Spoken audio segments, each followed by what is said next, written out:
Olá, povo de Deus. Está falando, meu nome é Norton Pereira dos Santos, sou pastor batista por mais de 30 anos e venho aqui por meio desse conteúdo, desse áudio, desse vídeo, falar um pouquinho do que é comunismo, sobre a minha perspectiva. Estudei isso tem mais de 33, quase 35 anos atrás.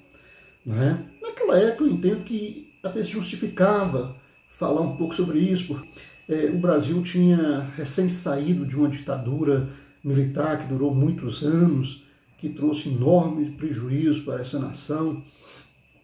Mas hoje em dia eu entendo que é totalmente obsoleto falar sobre comunismo. Afinal de contas, o que é comunismo? Comunismo existe? Comunismo já existiu alguma vez? E a resposta para isso é não. Comunismo não existe. Comunismo não existiu. Então por que as pessoas falam tanto em comunismo? O que é comunismo? Bom, comunismo foi um pensamento que algumas pessoas tiveram há muito tempo atrás, entre talvez os dois principais nomes, Karl Marx e Hegel, pensaram em um mundo melhor, em construir um mundo melhor. E como seria a construção desse mundo melhor? Seria em transicionar o capitalismo, e o capitalismo sempre foi o mesmo, cruel, maligno, perverso, com regras terríveis em que o mais pobre sempre fica mais pobre, o mais rico sempre fica mais rico. As regras são altamente desiguais, é como se alguém, um peso pesado do pugilismo, fosse entrar no ringue. Uma pessoa que teve um acompanhamento com um nutricionista, teve uma boa alimentação, teve um acompanhamento com um fisioterapeuta, com um professor de educação física, fez todos os treinamentos, tudo perfeito, e entrasse lá um peso pena, uma pessoa desnutrida, uma pessoa que não teve uma boa alimentação no decorrer da vida, não teve um acompanhamento com um nutricionista, não teve um acompanhamento com um professor de educação física, não teve como... E esses dois vão para o ringue.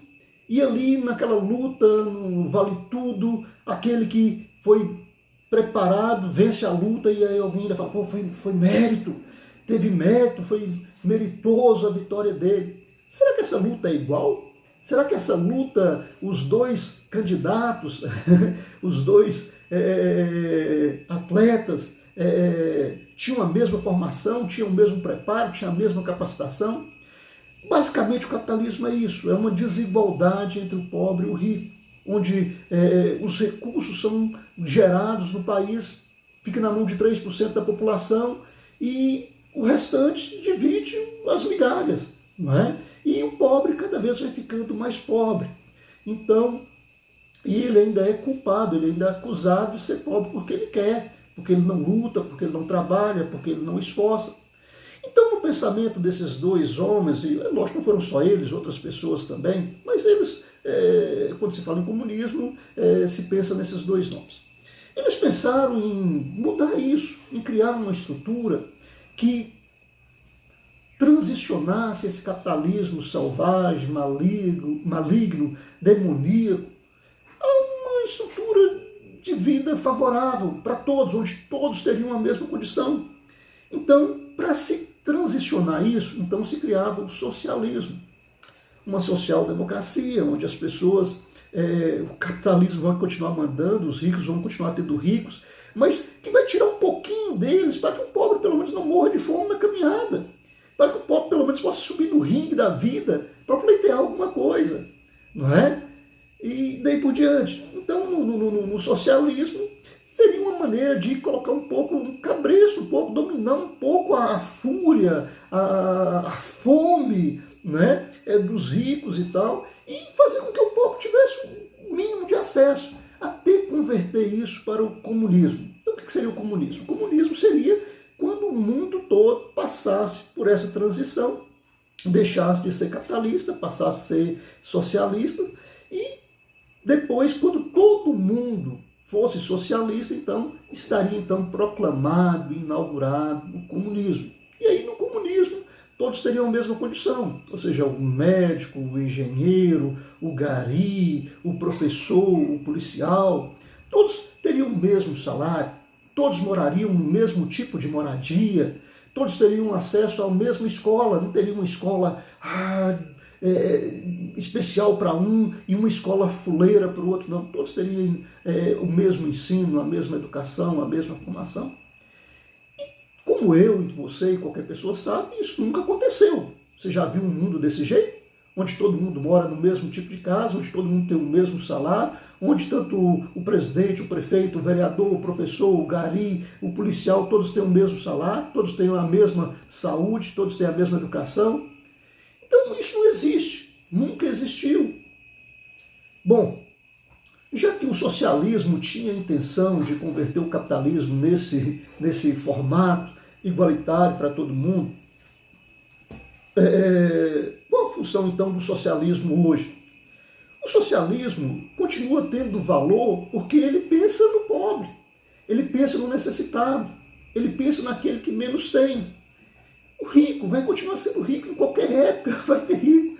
Outro dia alguém comentou em um post meu, né, que nunca os ricos ganharam tanto dinheiro no Brasil como no governo do PT. E é verdade mesmo, porque esse país nunca foi tão rico como no governo do PT. O pessoal trabalhou, pegou um país com a nona economia do mundo e deixou com uma sexta. Enriqueceu o país, encheu o país de dinheiro, onde o pobre podia trabalhar e tinha o seu salário tinha poder de compra. Ele podia comprar as coisas para casa, ele podia comprar a sua carne, podia comprar a sua comida, ele podia dar um bom material escolar para o seu filho, um tênis mais bonitinho para o menino, podia programar uma férias, podia ter de avião, não é? Então, ou seja, o socialismo, ele pensa em tirar um pouquinho, para que o pobre também tenha as mínimas coisas. Ainda que não vai ter a mesma escola do rico, bom seria que tivesse, que as escolas fossem iguais para todo mundo, que todo mundo tivesse professores de excelência, de qualidade, bem formados, motivados, não é? Onde a segurança pública funcionasse para todos. Quando uma agência bancária é roubada, você vê 500 viaturas zoando a cidade afora e tal. Mas quando você tem o seu carro roubado, eles nem lá no local vão. Então, ou seja, o socialismo pensa num mundo em que o pobre vai ter pelo menos um pouco de alívio aqui nessa terra, em que a situação dele seja pelo menos minorada a aflição, a dor, o sofrimento dele, e vai pleitear alguma coisinha, pleitear uma condição melhor, uma educação melhor, não é? E daí por diante. Então o comunismo não existe, nunca existiu. Foi um ideal, foi uma utopia, foi um pensamento, uma tentativa de se construir o céu aqui na Terra, uma condição igual para todo mundo. E isso não aconteceu. Mas pelo fato de isso não acontecer, não quer dizer que o capitalismo presta, não. Continua não prestando. Continua sendo algo opressor, algo maligno, algo perverso, não é? Mas o rico, em qualquer regime que seja, ele vai ser rico. Ele vai ter mais condições de lutar, porque são eles que criam as leis, eles que aprovam os deputados, eles conseguem eleger os deputados que vão criar as leis que os beneficiam, não é? E vai continuar assim. Mas no socialismo, pelo menos, vai ter alguém lá que luta por você.